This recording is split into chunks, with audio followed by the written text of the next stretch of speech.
based on the fact that a couple of our last videos we watched where that league is dying, old league was better, current league is bad. So how about we follow the pattern of league bad by following up with a video from GBay called The LCS is Struggling. Here's why that matters. The question is LCS struggling as bad as my bot lane?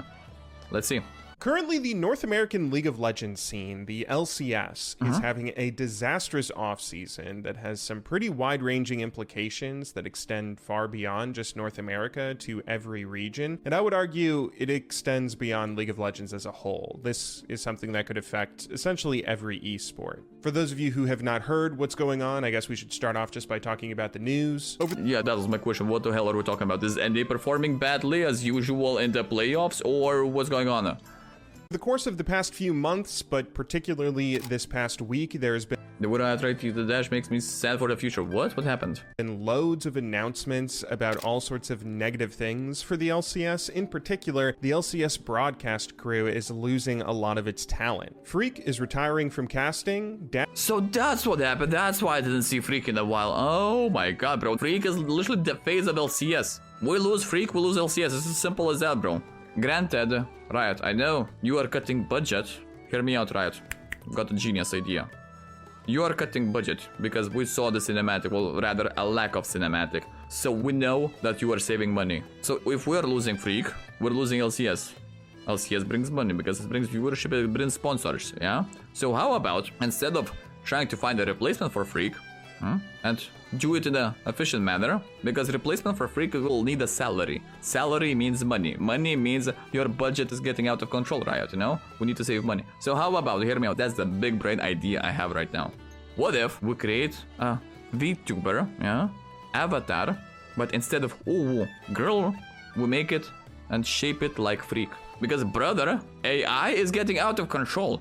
The edits of Donald Trump, Sleepy Joe, and Elon Musk playing League of Legends is already funny. The voices are impeccable.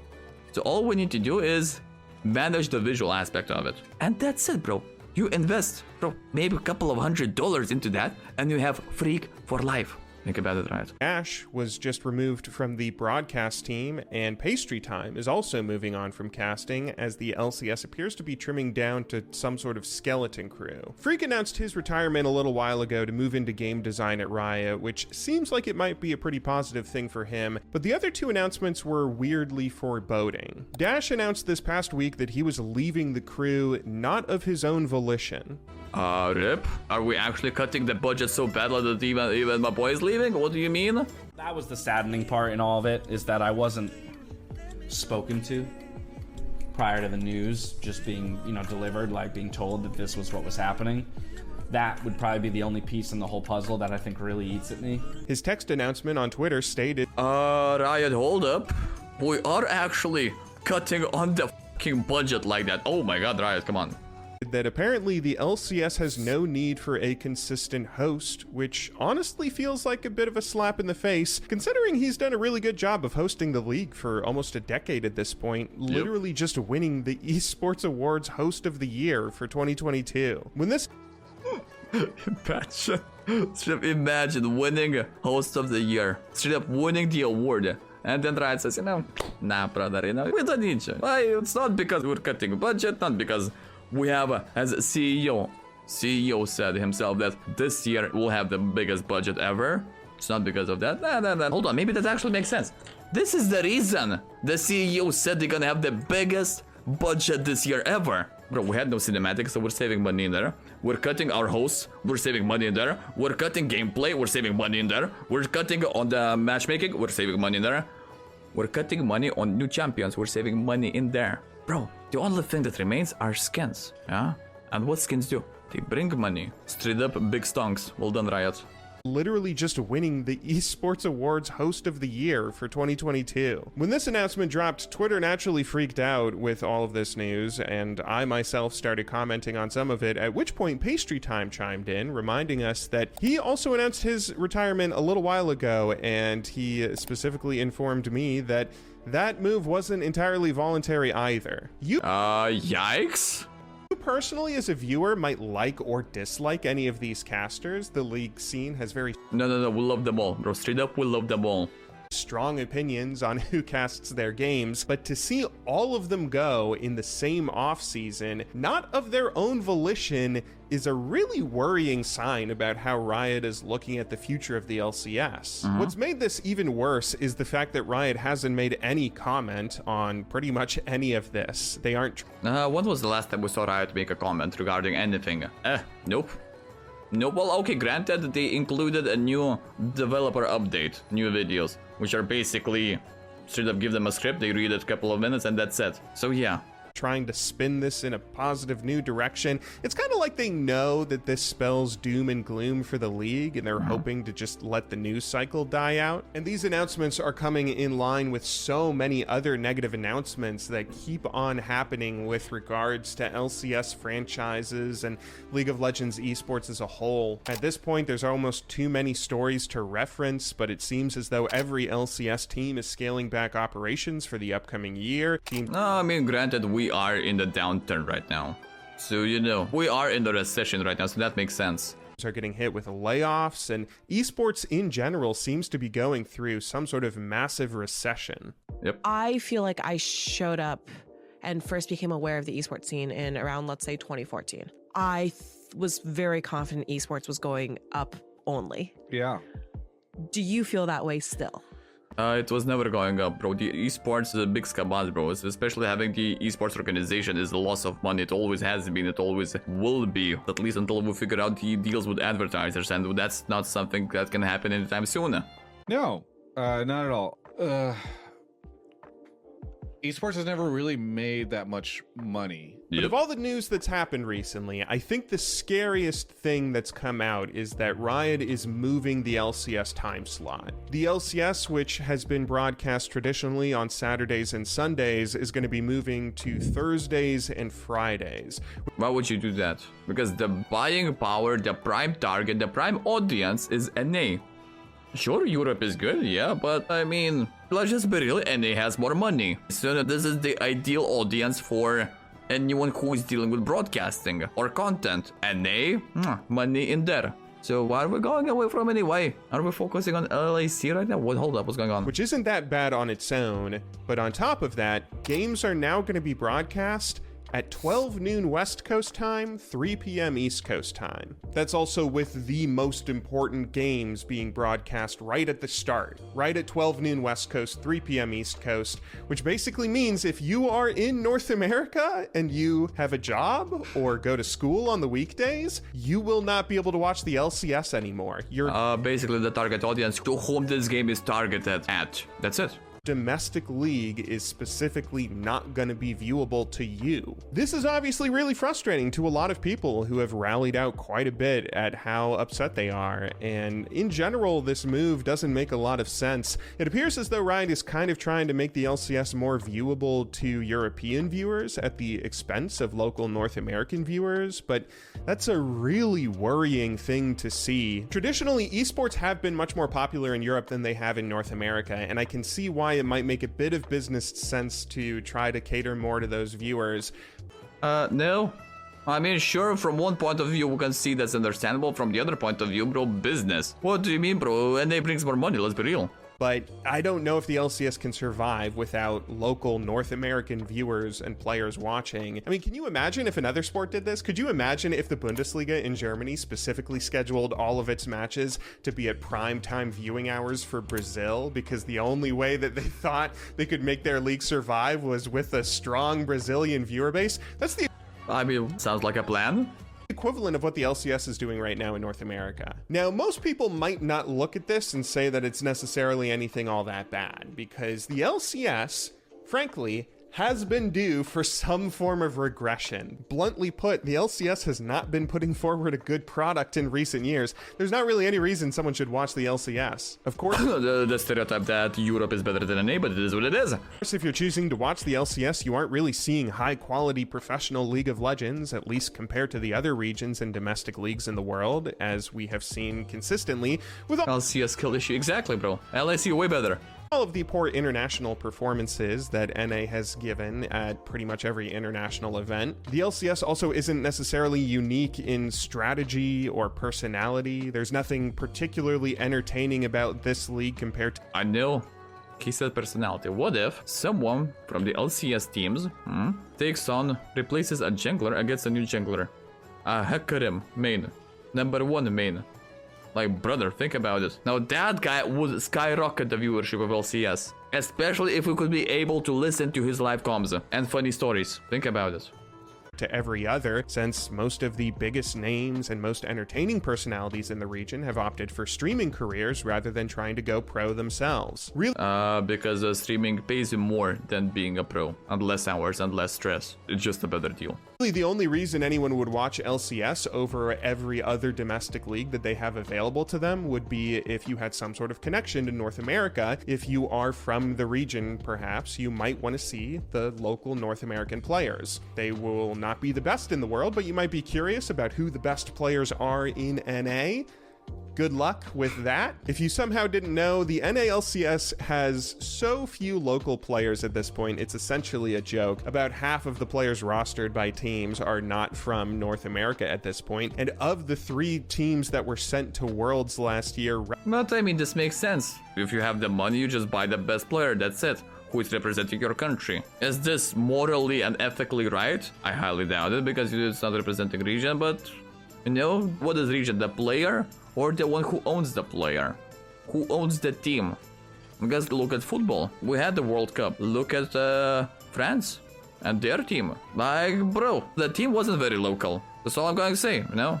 Representing North America for the North American LCS. Of the 15 starters, only 3 of them were actually from NA. Every other player was an imported talent from other regions. So yeah, the LCS has been in desperate need of some sort of revamp for a long time, and these changes in theory could be Riot trying to take the league in some sort of a new direction. But if that's the case, the execution that they've been giving has been entirely horrible, flawed, every bad adjective you can imagine. It's been an unmitigated disaster. And in my opinion, esports and League of Legends really needs to pay attention to the LCS, because not just LCS, you need to pay attention to absolutely everything, but Riot is kind of struggling with that.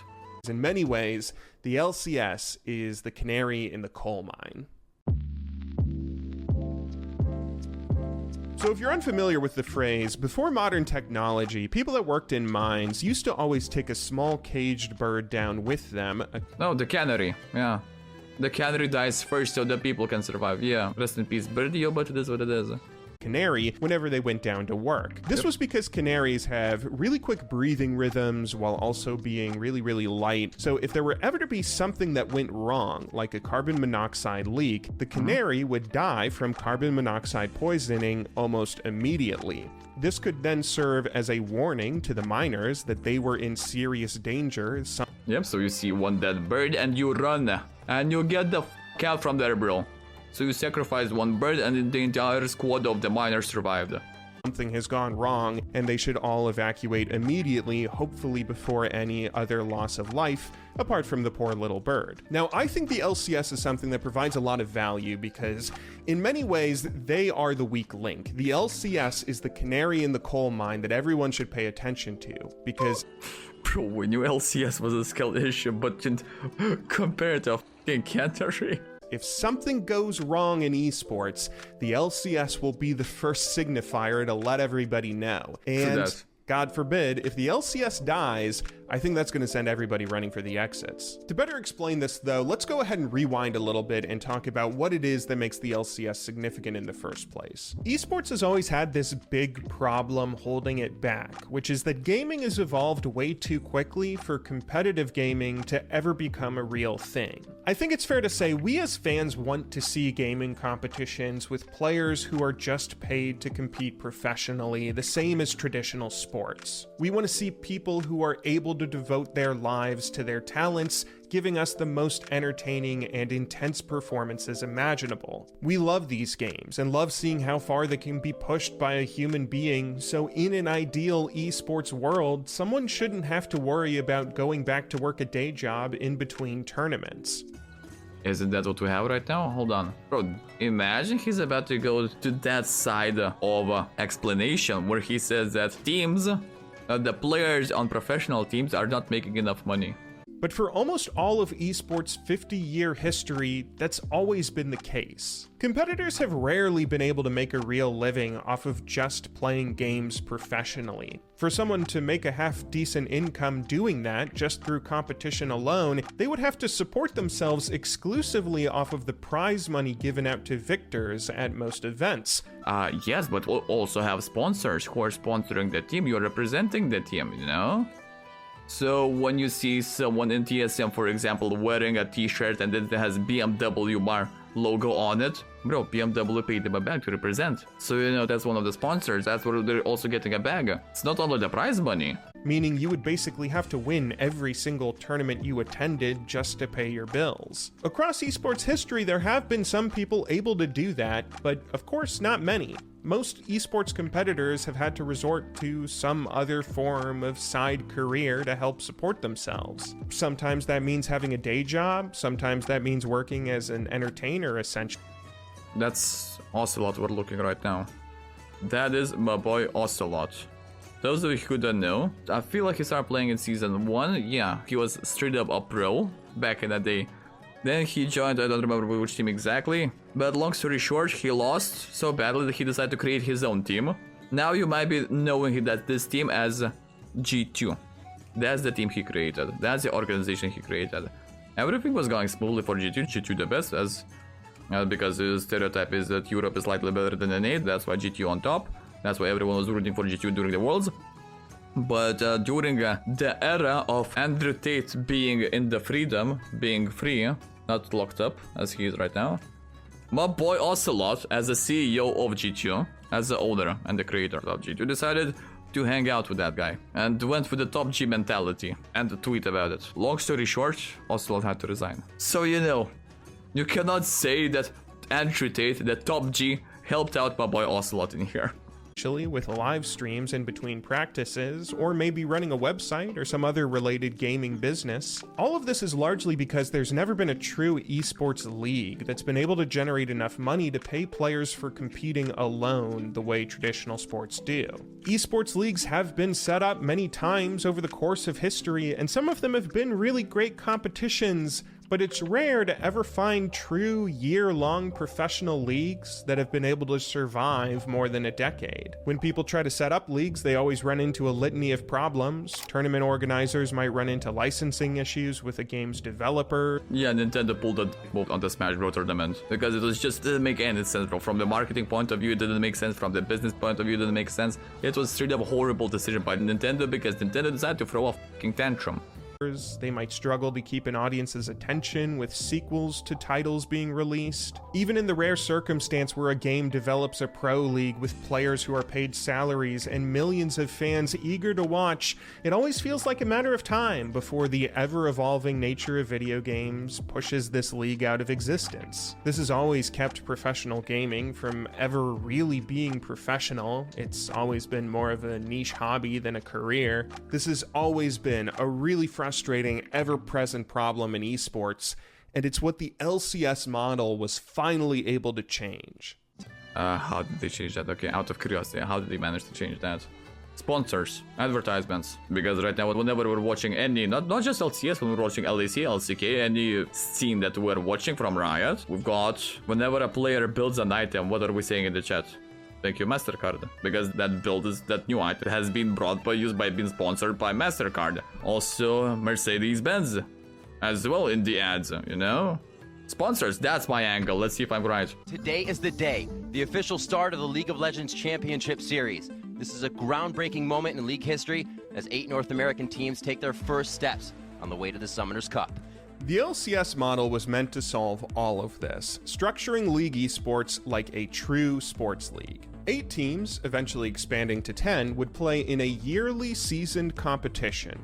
Oh, so yeah, before 2014, what we had was just one tournament that was finals and that's it. Now what we have, yeah, okay, makes sense. As any other traditional sport, with a regularly structured playoff crowning champions at the end. Players were finally guaranteed salaries just to play the game, no more worrying about being an entertainer on the side to actually make a living or have 75k, not bad.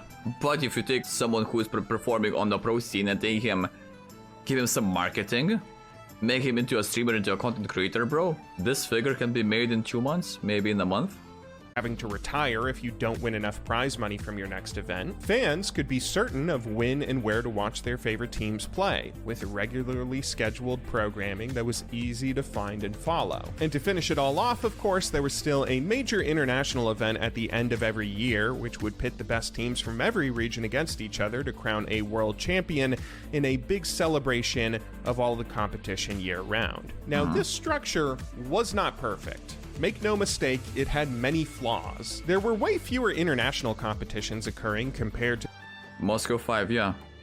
I feel like that is Alex Ich, my boy who created Kazakh's Middle. That was the thing. Can't believe it or not, but Kazakh's Middle was created by this guy, if that's Alex Ich. I feel like that is Alex Ich. Also, the entire Moscow 5 team got wrecked by the FBI. That's another video we'll need to watch. Straight up. Entire team from Russia, Moscow 5, got wrecked by fucking FBI. To the previous open circuit, which wasn't super enjoyable since League had really become a global esport already. Regular season games were also way less meaningful than tournaments of old, since losing a single tournament didn't automatically end an organization's existence or players' careers the way it did before, which was obviously pretty shitty for players, but it admittingly brought a lot of exciting stakes to previous events. And lastly, most of the domestic leagues across the world in the LCS model's first few years always seemed to see the same few teams winning every single split, never really being all that competitive, which made leagues feel pretty predictable and somewhat boring. But the LCS model provided stability, which was something that esports desperately needed. Having a centralized league meant we could finally build some infrastructure that could last for decades to come. One centralized league meant a central authority to negotiate and sell ad space on broad. There we go. That's how they made it. Okay, that's how they actually decided to create the ad space. Gotcha. Broadcasts. It meant a single monolithic entity that could negotiate multi-year deals for hundreds of hours of airtime. This sort of thing is a huge source of revenue in traditional sports, and now with the LCS model, we finally had an opportunity to bring it to esports. Of course, we call it the LCS model, but it really isn't unique to North America. It spans globally, as every region around the world has now set up their own domestic year-long league to build their own infrastructure. Each league has been able to collectively work together to create content with teams and players, building a brand on what they want to be, attracting advertisers and hype surrounding their specific league, and maybe most importantly, each region now has an opportunity to sell their broadcasting rights. The number one source of revenue for traditional sports has always been the collective broadcasting rights that a league will sell to a variety of TV networks. These deals normally last for decades and can be worth multiple billions of dollars. Hold up. The 4 traditional US media companies will pay NFL $9 billion each year until 2033. So yeah, when I said NA has the money, chat, NA has the money. Can be worth multiple billions of dollars. That kind of long-term financial infrastructure is what the world of esports desperately needed, except that's also when everything started falling apart. One of the reasons why traditional sports is a little, not recession-proof, but a little more recession-resistant is because, you have organizations like the NFL that have long-term, multi-billion-dollar broadcast deals that feed most of the teams, even if they're not filling stadiums. Is there a future you see with esports where that's going to happen? I'm probably more of a negative Nancy when it comes to this, but I think media rights are worth zero.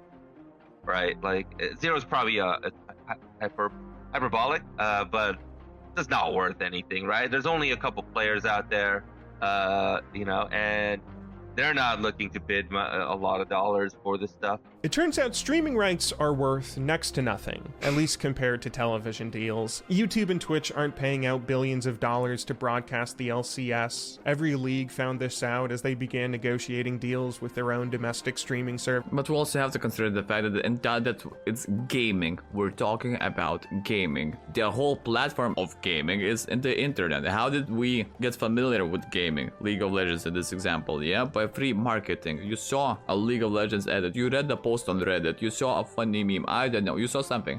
The idea is, it wasn't exclusive, it was free. And that's the hook you're getting in there, bro. Every single play, every single shenanigan, every single live stream is on the internet. All you need is access to the internet, that's it.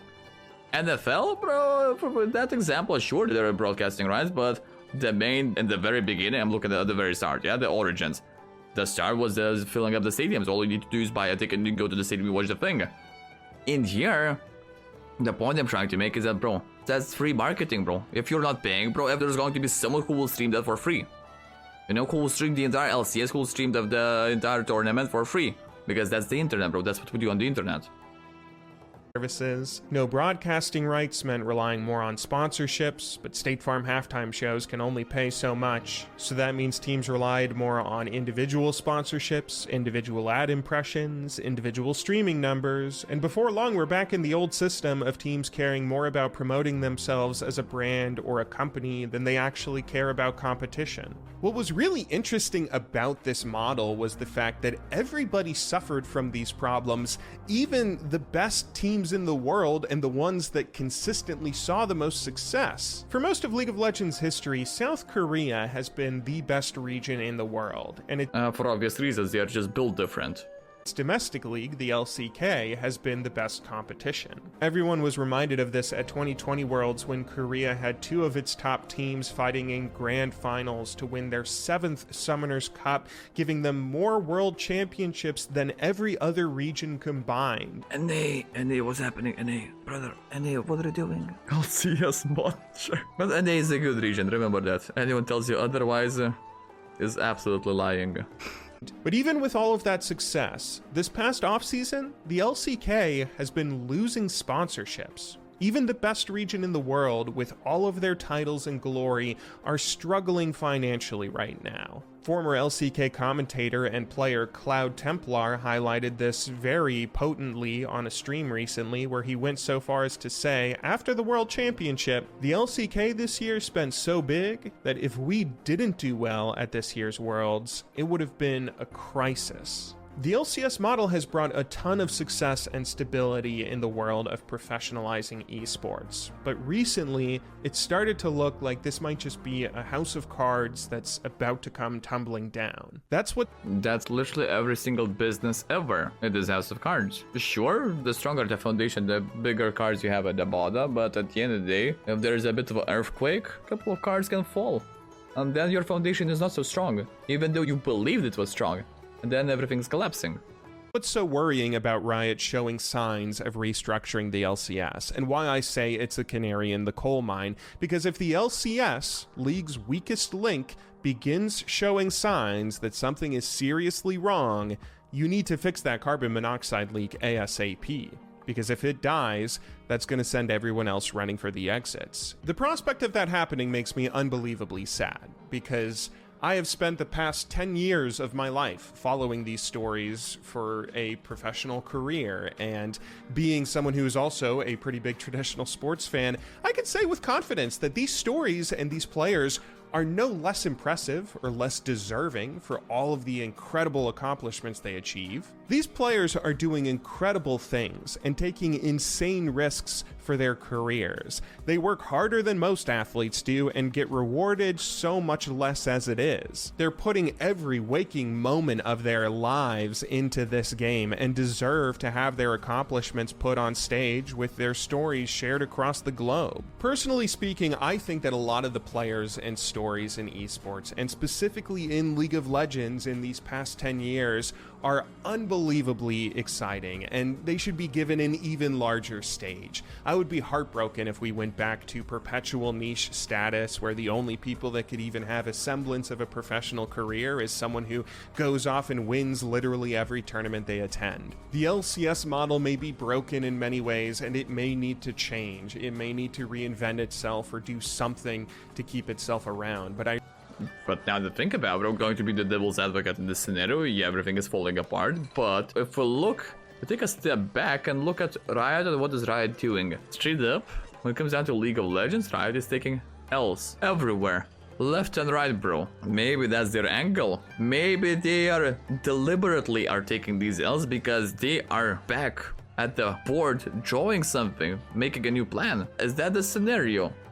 Because we have to realize that, as I mentioned before, that League of Legends is peaked. It has peaked, bro. There's no bigger who can get with it. The popularity has been dying since 2014, bro. Right now, in the trends, bro, we are on the same level as we were in 2010. So that is 13 years ago. So let's just say, from the perspective of Riot as a company who created new games, I feel like they are diversifying. Sure, they will give their best shot at keeping this game slightly alive, but I don't think that's going to happen for a long time. I'm just saying, bro, that what Riot is doing, yeah, maybe they are trying to save League, which I'm high on Copia, maybe they are trying to save the game, but the thing is, they are diversifying. Valorant, new Rogue Silas game, League of Legends MMO, Legends of Runeterra. What else? We have a couple more games, bro. Oh yeah, we had the Silas one. TFT, yeah, we have TFT, not Silas one, the Bilgewater one. Ruin King, books. They are expanding, bro. Instead of focusing on League of Legends, they are expanding. Thus, naturally, one game that was League of Legends, the only game, the Golden Egg, is kinda suffering right now. Wild Rift as well. So you know, I mean, we had a similar business case with, I feel like it was Boosted. Yeah, if I'm not mistaken, we had a similar scenario with Boosted Board, with Boosted Company, yeah. Image. Basically, if you've ever watched YouTube, and you saw Casey Neistat, who is literally the best YouTuber ever, my boy was always riding on the Boosted Board. That's the electric skateboard. Boosted Board went bankrupt because they expanded way too much. They started expanding everywhere. Their golden egg was the single Boosted Board. With a bit of marketing from Casey Neistat, the company went skyrocketed, bro. The stock skyrocketed. Then with the extra income, they decided to expand. And they expanded so thin that, bro, they went extinct.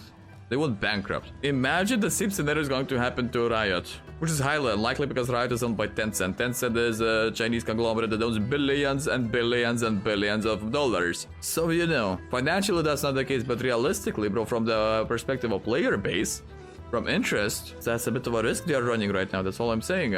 I really hope that it sticks around and that we continue having these opportunities for players to continue dedicating their lives to competition, because that's what, I mean, that's when sports are at their best. Now, thankfully, I think there is a little bit of a silver lining here. Recently, the CEO of Genji, Arnold, mentioned with a comment about the LCK losing sponsors that the one nice thing about the situation right now is that at least everyone's on the same page that something needs to change. Travis, straight up, yeah, everyone is on the same boat, and that boat is sinking. Scafford also put out a great video recently, linked below, talking about how Riot doesn't want the LCS to die. They are not intentionally trying to kill the league. It would be... Or the game itself. I'd be granted if I was the business owner, if I was the CEO of Riot, like, bro, I don't want my game to die, but you know, sometimes it is what it is. Very damaging for their ego if the sport that takes place across the street from their headquarters dies in the home region of the company. Like, that is not something that they are down for. They would not allow for that to happen without putting up a fight. They wouldn't choose to just be like, ah, fuck it, let's move on from League of Legends. As much as the LCS and professional league esports model probably does need to change if it's ever going to survive, there is will for change to happen. I guess in a worst case scenario, even if the LCS does continue to lose viewership, and if all these changes are for the worse and we continue seeing things go downhill until there's some sort of eventual closure and a return to an open circuit tournament format, I guess even in that scenario we can take solace in the fact that there's always going to be competitors out there eager to compete, and the scene is rife with all sorts of talented people who are eager to put on tournaments, eager to help people find careers here, and as long as the game is actually playable. Hopefully eager to share these stories with everybody, because there really is a lot out there, and I think it deserves a stage. On that note, though, I hope you guys enjoyed your holiday season. I will be back with a new documentary soon, but until then, thank you very much for watching. Good luck in solo queue, and have a wonderful day.